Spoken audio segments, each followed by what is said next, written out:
Vamos entonces a una clase introductoria ahora, donde comenzamos a plasmar lo que tendremos por delante, sobre todo en este asunto de introducción a los evangelios. Ya vimos las materias, las asignaciones, los materiales, lo que ustedes tienen que tener. Les animo a ir con esto avanzando. Me ayudan muchísimo si van trabajando los libros, si van haciendo lo que tienen que hacer, porque entonces definitivamente progresamos muchísimo más. Lo que tenemos para esta clase es comenzar con el recuerdo de lo que hemos estado haciendo a través de los cursos de Biblia. Ya llevamos Antiguo Testamento 1, 2 y 3 y sabemos cuál es nuestro centro teológico. El que yo propuse, por supuesto, que es la manera en que yo como profe les estoy guiando en la Biblia, ¿no es cierto? ¿Cuál es nuestro centro teológico? Muy bien, no quiero que me digan más la presencia de Dios.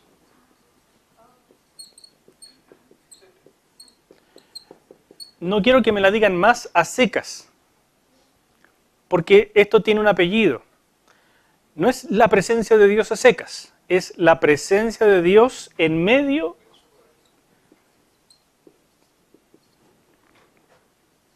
de su pueblo. Si no, no tiene sentido. Lo que estamos investigando acá es que Dios comenzó la historia de la humanidad en un huerto, y en ese huerto el Señor se paseaba, porque su intención al crear a la humanidad es tener una relación de intimidad, que se expresa con esta oración, o frase, la presencia de Dios en medio de su pueblo. Él quiere estar con su pueblo, en medio de su pueblo. Y la revelación ha ido avanzando para mostrarnos que Él quiere estar en su pueblo. Vimos esto como intención en el Antiguo Testamento. Vimos que el Señor se movía hacia allá, pero vimos también la reprensión de los profetas en el último curso diciendo: ustedes van a perderlo todo. Si no se alinean con lo que Dios ya ha revelado, con lo que Él pide de ustedes, lo van a perder todo. Entonces lo primero que se pierde es precisamente esta relación, esta posibilidad de estar en la presencia de Dios. Y cuando esto se pierde, en términos del Antiguo Testamento, significa que ya no hay templo, entonces no queda nada más. Da un poco lo mismo, porque entonces ya no tiene sentido la tierra de pacto, no tiene sentido ser el pueblo del pacto, no tiene sentido las promesas de Dios, porque en el fondo se ha transgredido la relación de la presencia de Dios en medio de su pueblo. Pero viene dentro del Antiguo Testamento la promesa de un nuevo pacto, donde Dios va a estar en medio de su pueblo de una manera que nunca antes se pudo vivir. Y lo emocionante de llegar a los evangelios es este ambiente de cumplimiento. Es el momento en que comienza el cumplimiento de todo lo anunciado por muchísimos siglos antes. Hay personas que desarrollan el Nuevo Testamento en función del concepto del reino de Dios. Y eso está bien, porque es evidentemente un concepto muy potente, muy importante en la teología del Nuevo Testamento y que comienza a desarrollar con mucha fuerza el Señor Jesús en su predicación. Pero creo que no capta lo completo de lo que estamos viendo acá. No capta el que Dios no está diciendo: ¿saben qué? Lo que yo quiero es reinar, porque Dios reina. Él no está pidiendo que aceptemos su reinado, Él reina. Él no está pidiendo que aceptemos al Rey al enviar a su Hijo Jesucristo. Él espera que realmente lo recibamos como un Rey.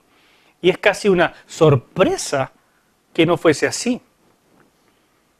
Cuando Jesús es crucificado, Él es crucificado siendo Rey. Y dice: mi reino no es de este mundo, pero vendré otra vez. O sea, el reino de Dios es un concepto de base en todo esto, pero para mí no es el central. El central es este. Dios se está moviendo de principio a fin para estar con nosotros, porque para eso fuimos hechos, para estar con Él. Él quiere estar con nosotros y en nosotros. Por eso los evangelios comienzan con cosas como esta. Juan capítulo 1, versículo 14. Y aquel verbo fue hecho carne y habitó entre nosotros. Y vimos su gloria, gloria como del unigénito del Padre, lleno de gracia y de verdad. Todo en él. Aquí el verbo fue hecho carne. La presencia de Dios que se perdió en el pueblo de Israel por todo lo que ya estudiamos en el Antiguo Testamento, venía ahora. Pablo lo dice con esta sorpresa, porque en él habita corporalmente toda la plenitud de la deidad. Colosenses 2:9. Para Pablo esto es como un canto. Miren lo que les estoy diciendo. Jesucristo no es el que trae el reino de Dios. Jesucristo es el reino de Dios, porque es el Rey. Jesucristo es la presencia de Dios que vino y se corporalizó, se tabernaculizó en medio de nosotros. Y cuando llega el máximo de la sorpresa, y esto es en los evangelios, cuando Jesús dice lo siguiente, como la gran promesa del pacto nuevo. Respondió Jesús y le dijo en Juan 14:23, el que me ama, mi palabra guardará, y mi Padre le amará, y vendremos a él, y haremos morada con él.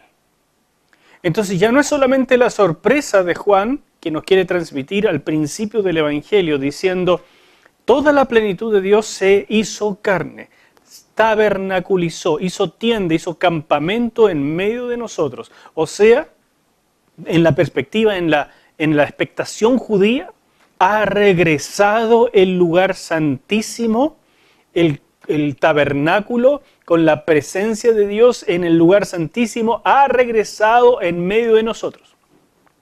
Pero Jesús revela, justo antes de irse, antes de la cruz, que esta relación llega a ser de tal magnitud que vendremos, dice, en plural, vendremos al que nos ama y haremos morada con él y estaremos con él, en él. Entonces, este ambiente de los evangelios es el ambiente del cumplimiento de todo lo anunciado en el Antiguo Testamento, pero en un nivel que no se logró soñar en el Antiguo Testamento. Por eso que es tan emocionante llegar a los evangelios. Y después es tanto más emocionante llegar al libro de los Hechos y ver a los discípulos tratando de comprender lo que había pasado y empezar a predicarlo. Es fascinante. Por eso les traigo como recuerdo también las 7 iniciativas divinas, que también es un aporte de este ciclo de la escuela ministerial y que espero que ustedes recuerden como un rezo. El Señor tuvo 7, está teniendo, porque no ha completado todavía, 7 iniciativas para esto. No es para otra cosa, es para que su presencia habite en medio de su pueblo. Nos dice que así comenzó, por eso nos creó y por eso compartió su reinado con nosotros. Pero no se quedó ahí, sino que al ver la caída, comenzó un proceso de restauración por medio del señorío a través del Evangelio. Bueno, yo no quiero repetir cada detalle de esto porque ya lo estudiamos, ustedes deben saberlo. En tercer lugar, nos muestra que comienza una nueva forma de relación que pasa por el Evangelio para restaurar la relación, pero después requiere de este ambiente, este rayado de cancha que se llama pacto. Y lo vemos en el pacto con Noé. Avanza la revelación y llega al pacto abrahámico, que es el gran pacto. Es el pacto sobre el cual se funda el pacto mosaico y el davídico. Y es el pacto que requiere el cumplimiento en el pacto nuevo. Sin el pacto abrahámico no tendríamos lo que tenemos ahora. Por eso que es una nueva iniciativa divina, porque ya no es solamente el ambiente de pacto que nos dice en la tercera iniciativa, sino que ahora es un pacto específico, con promesas específicas, con un juramento de automaldición de parte de Dios diciendo, lo voy a cumplir sí o sí. Ese pacto abrahámico es extraordinariamente importante, esta cuarta iniciativa divina.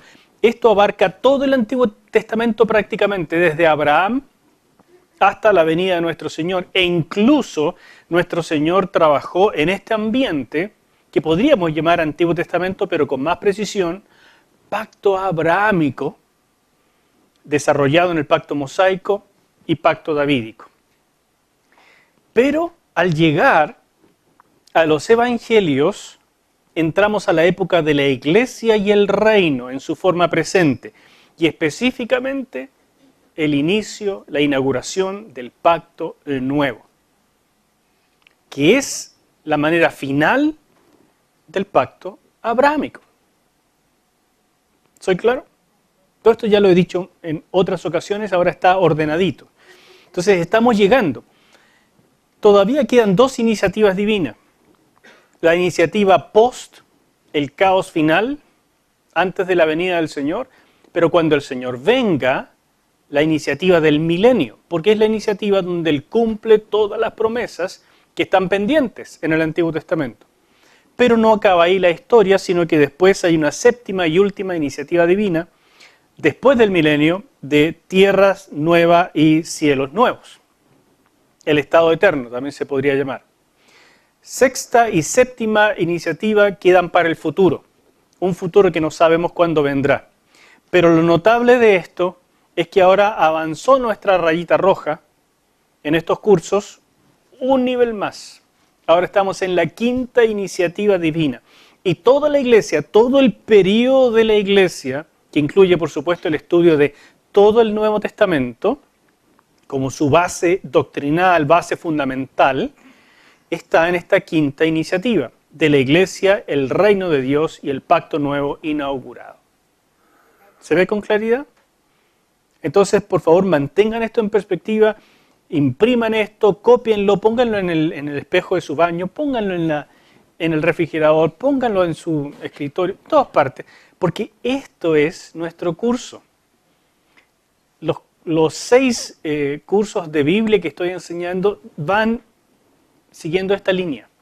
No están desconectados uno de otro, sino que tienen todos un foco en común. ¿Bien? Bueno, voy con entonces ahora el inicio de nuestro curso enfocado en la parte de introducción a los evangelios. Vamos a recrear un poquito la historia. Y para recrear la historia, vamos a usar 6 puntos que están en su material de introducción a los evangelios, y ustedes lo pueden leer, lo pueden estudiar con más calma, escúchenlo en el disco, pero aquí voy a hacerlo súper resumido para llegar al final. Pero me interesa comenzar por esto porque creo que es útil. Estos 6 puntos son los siguientes. En primer lugar, recordar que la tarea de los apóstoles era predicar, no escribir. Entonces eso explica por qué demoró tanto en escribirse el Nuevo Testamento. Los apóstoles comenzaron a trabajar por ahí por el año 33. Y el primer evangelio no se escribió antes del año 50. O sea, tenemos un lapsus de entre 20 y 30 años desde que comenzaron a trabajar los apóstoles hasta que comenzó a escribirse el primer evangelio. ¿Por qué tanta demora? Por esto. Su trabajo era predicar, no escribir. En segundo lugar, la educación israelita era oral. Ellos aprendían oralmente, no escribían, no era la forma de la época. Los niños no iban con cuaderno al colegio.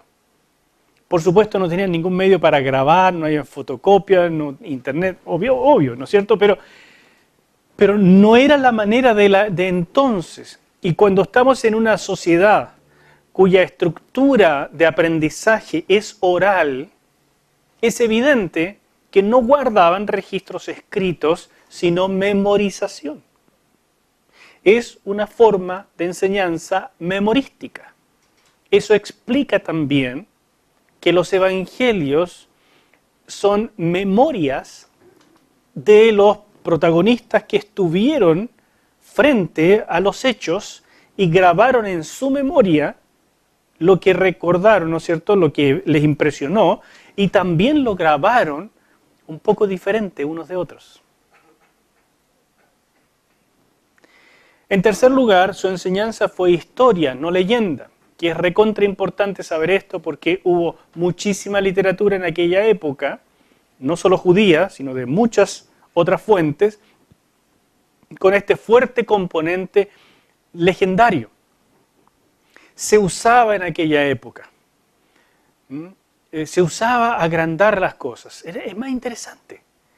Si yo voy a contar la historia de alguien, no voy a decir solamente que hizo A, B y C, sino que voy a decir A lo hizo de esta manera y B, wow, lleno de flores y situaciones y cosas. Y si uno es bueno para ponerle, entonces queda algo extraordinario. Eso está muy notable, muy notorio en la literatura antigua. No así en la Biblia.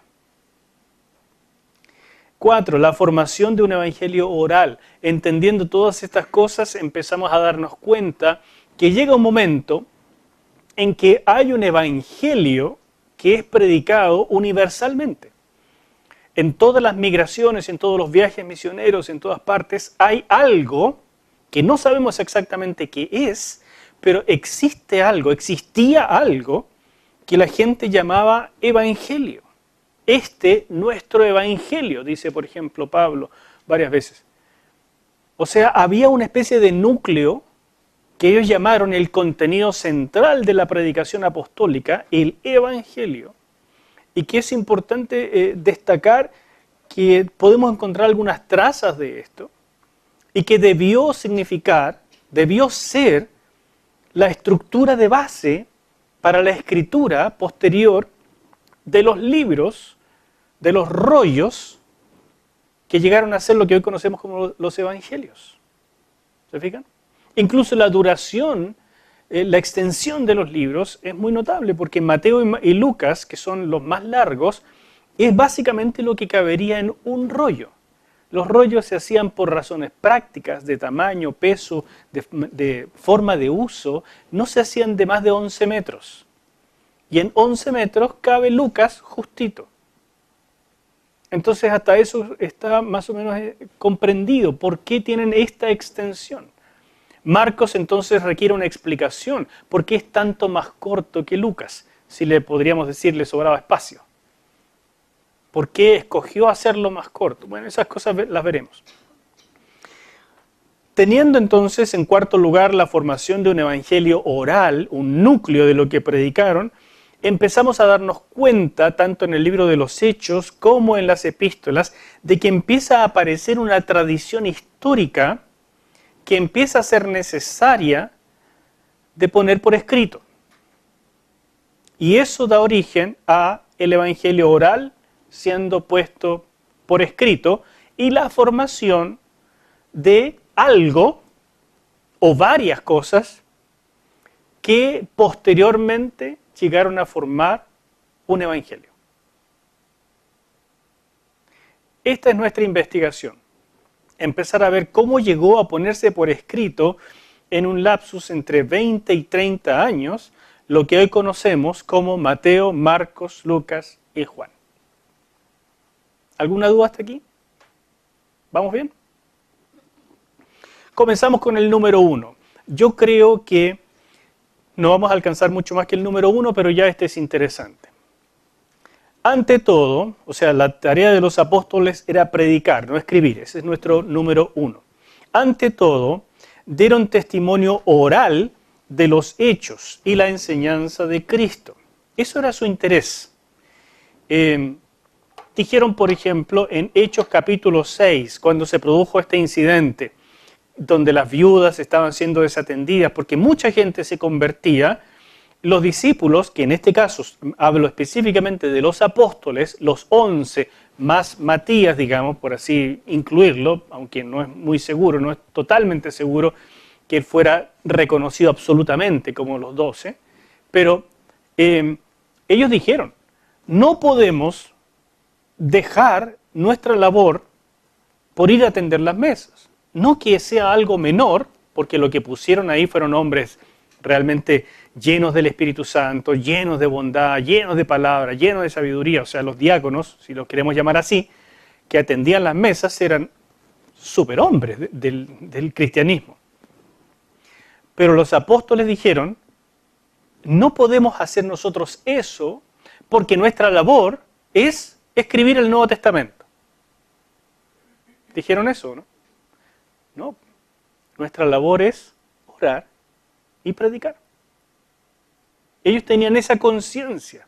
El libro de los Hechos, que está escrito, se va 30 años atrás para relatar las cosas como fueron, como se dieron en ese entonces.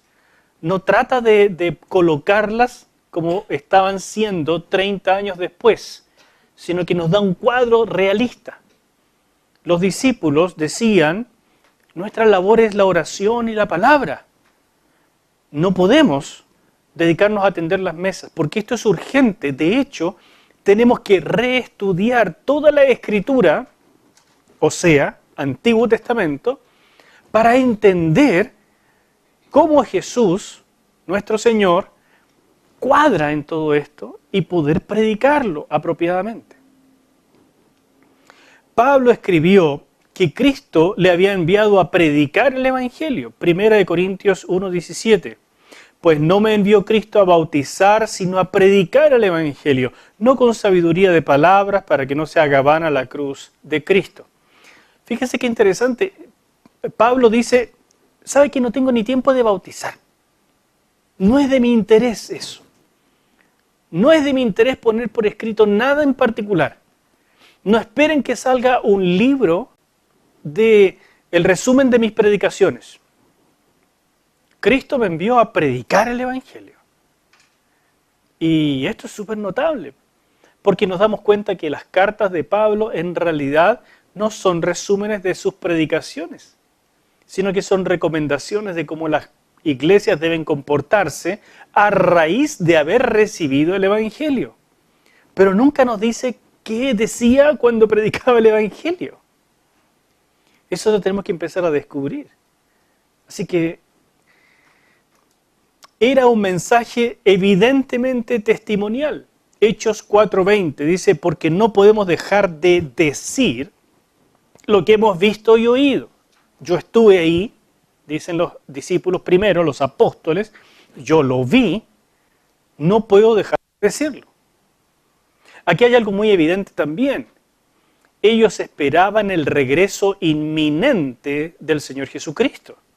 La primera pregunta que le hicieron una vez resucitado es, ¿cuándo vendrán y se cumplirán todas las cosas escritas? ¿Cuándo instaurarás el reino?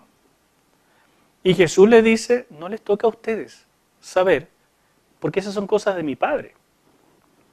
Pero quédense en Jerusalén, porque recibirán poder cuando venga sobre vosotros el Espíritu, y me seréis, ¿qué cosa? Testigos. No, ustedes van a escribir el Nuevo Testamento. No había esa expectativa cuando esto recién comenzó. Primera de Juan capítulo 1, versículo 1. Y aquí estamos hablando en Primera de Juan hacia el final del Nuevo Testamento. O sea, probablemente hacia el año 90 después de Cristo.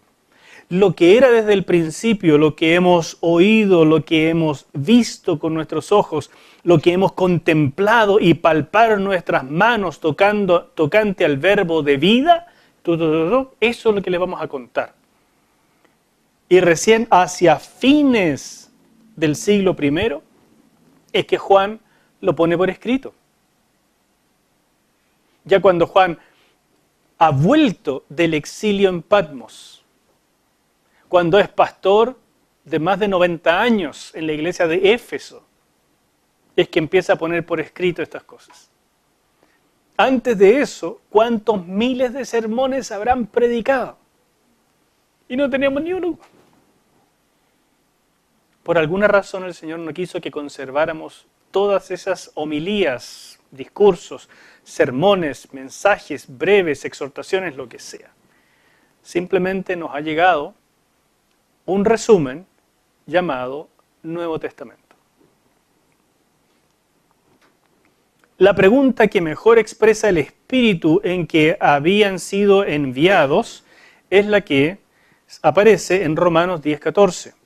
¿Cómo pues invocarán a aquel en el cual no han creído? ¿Y cómo creerán en aquel de quien no han oído?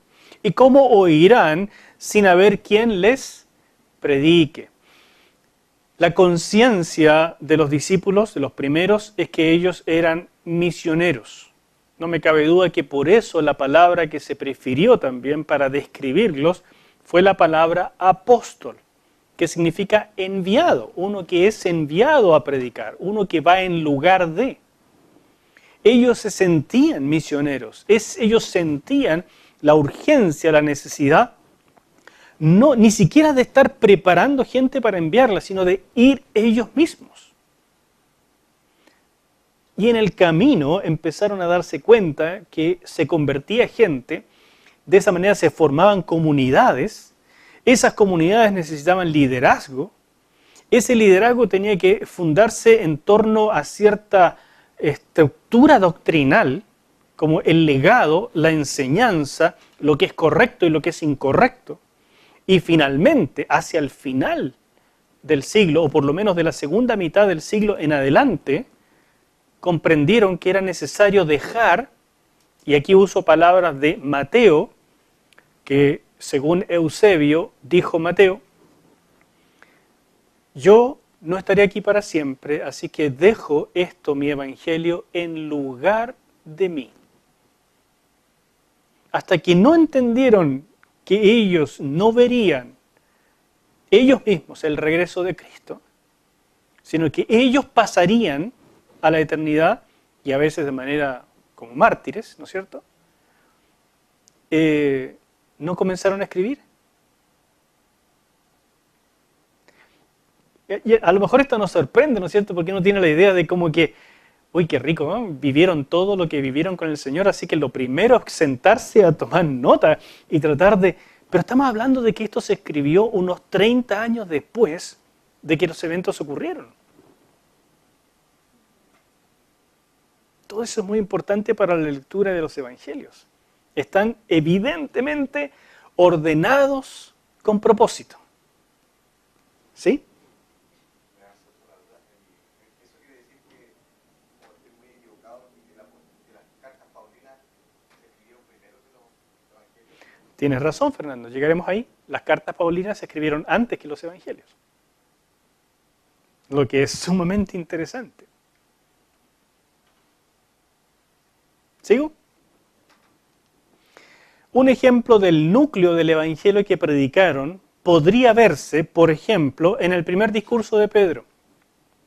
Si ustedes estudian el primer discurso en Hechos capítulo 2, notan algunas características, como por ejemplo, hablar centrado en Cristo, hablar de su muerte en la cruz por el pecado, hablar del cumplimiento de las promesas a través de Él, hablar de su resurrección y de que a través de la resurrección fue exaltado hasta lo sumo por el Padre, quien lo declaró el Cristo.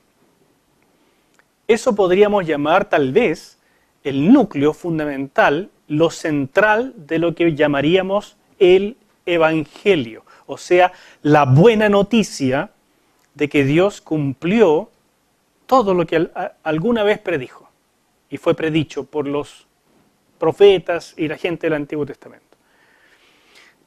Poquito tiempo después, Pedro también predica otro discurso en el capítulo 3, versículos 11 al 26, que por supuesto Lucas, escribiendo el libro de los Hechos, hace un resumen muy, pero muy grueso de lo que fue predicado. Porque ustedes leen el capítulo 2, del 14 al 36, lo leen en 1 minuto y medio. Y Pedro no creo que haya predicado 1 minuto y medio. Por lo bajo 10 minutos, ¿o no?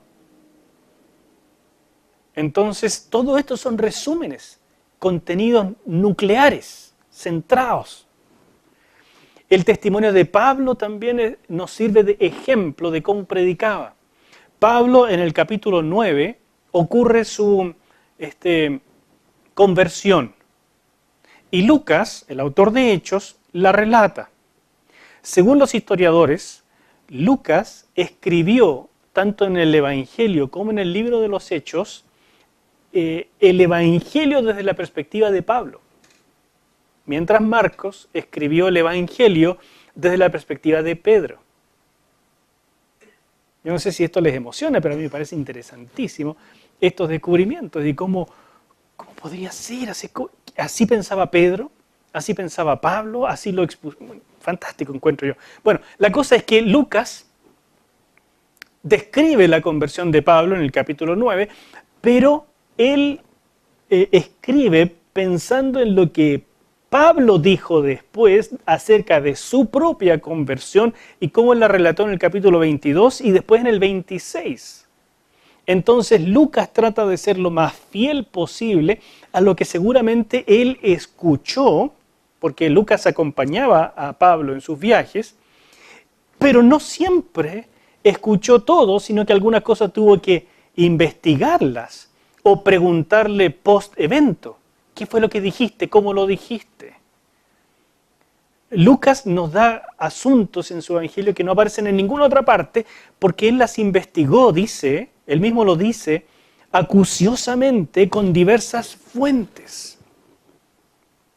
Y uno cuando lee los evangelios a veces no se pregunta estas cosas, pero son dignas de realmente de meditarlas. Ustedes se han dado cuenta que en los evangelios aparece que los discípulos se quedaron dormidos cuando Jesús oraba en Getsemaní. ¿Cómo supieron entonces las palabras que Jesús dijo? Padre, si tú quieres, pasa de mí esta copa, pero no sea como yo quiero, sino como tú. Si estaban zeta, ¿cómo supieron eso? ¿Quién les dijo eso? ¿Acaso le hicieron así en la patita a Jesús cuando estaba en la cruz? ¿Qué dijiste anoche? No creo, ¿verdad? Entonces hay una mezcla aquí de investigación, revelación, conversar posteriormente, qué viste tú, qué escuchaste tú, y que algunos finalmente, después de muchos años, decidieron poner por escrito. Es fantástico. Pedro, como predicador, sabía que enseñaba revelación, que se fue sumando de a poco en el tiempo. Lo que al principio ellos consideraban escritura, o sea, el Antiguo Testamento, y que los primeros discípulos sabían que predicaban revelación. Y esto ha sido un misterio, hasta dónde lo sabían, hasta dónde lo entendían. Pero, por ejemplo, Primera de Pedro, capítulo 1, versículo 12, y obviamente esto también es después de la primera mitad del siglo I, Pedro se cree que murió en la primera persecución de la iglesia, a manos de Nerón, en la gran matanza que ocurrió en Roma específicamente, porque fue una persecución localizada, relativamente pequeña, pero en Roma fue muy potente y ocurrió en el año 64. Se cree que Pedro murió ya sea en el 64 o 65, máximo 66, martirizado, ¿no es cierto?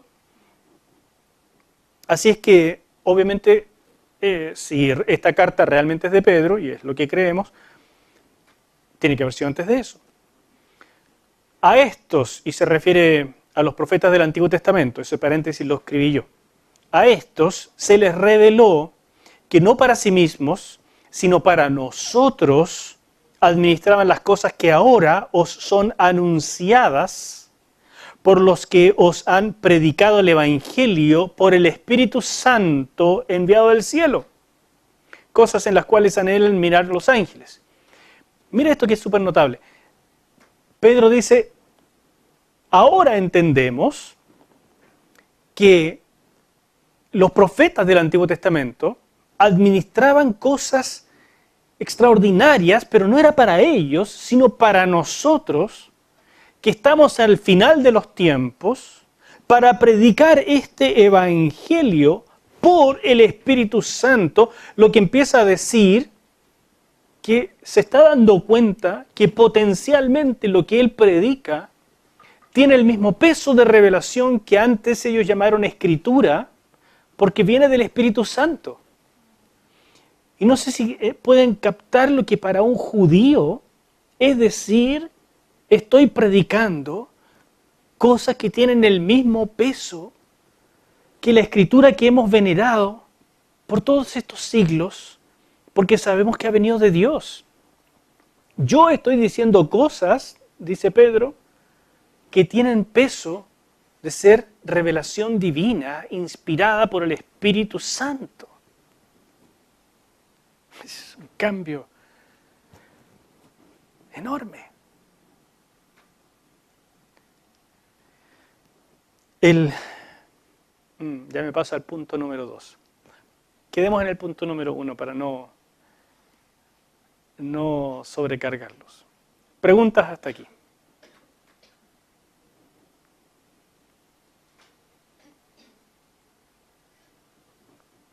¿Se entendió todo lo que traté de decir? Estamos comenzando, hermanos. Si ustedes le dan a las cosas que ya tienen, me ayudan muchísimo. Vamos a avanzar más rápido. Puedo darles cosas más entretenidas todavía. Si no, vamos a ir un poco más lento. Yo voy a tratar de resumir. Les aviso que los cursos, estos, cada uno, Introducción a los Evangelios y Nuevo Testamento 1, los he dado en mínimo 15 clases cada uno. El Nuevo Testamento 1 lo di en 20 clases. Y ahí queda bien. Y ahora voy a resumir los 2 cursos en 9 clases. Entonces entiendan que si ustedes no hacen el resto, les va a pasar por encima lo que yo voy a decir acá. Van a sentir que algunas cosas quedan desconectadas. ¿Bien? O sea, yo lo que les voy a dar en este curso es el pan ya regurgitado. Mi conclusión, la mía, la que yo he llegado a entender. Y yo quiero que ustedes se den el trabajo de discutir con muchos autores a través de las lecturas para darse cuenta de lo que se ha pensado sobre estos grandes temas en los últimos 20 siglos. Dios les bendiga, mis hermanos. Bienvenidos a un paseo extraordinario como son los Evangelios.